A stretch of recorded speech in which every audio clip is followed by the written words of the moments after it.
The Western Montana Railroad Historical Association is working to create a highly detailed model of the western part of the state. The project could take a decade to complete.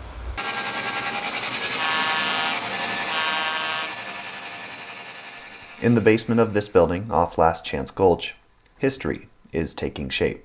We're covering the area from Great Falls to Missoula, Harlowton and Livingston, to Butte, basically, that block.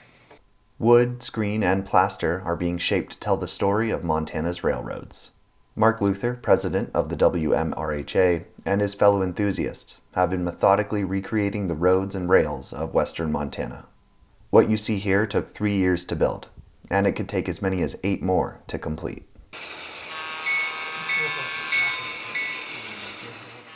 They're using what's known as the HO scale for the project. That means for every inch on the model, it represents 87 inches on a real train. Each model town has significant landmarks linked to the railway industry that may or may not be standing today.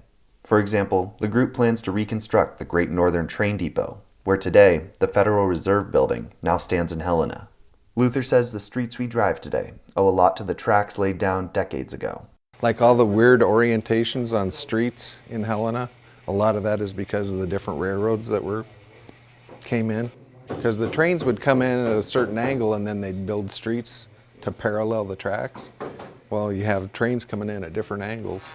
So like the locomotives that continue to crisscross Montana's landscape, this group continues to chug along on this miniature version of the Treasure State. We'll say that it's mostly done, but with modeling like this, you're never ever completely done. You can always add stuff and modify things. The group hopes to have a path set up for public casual viewing by the time the Helena Farmers Market opens up. If you have any interest in helping out the association and lending a hand, you can stop by their headquarters at 619 North Last Chance Gulch on Saturdays from 10 to 3. In Helena, Tom Buchanan, MTN News.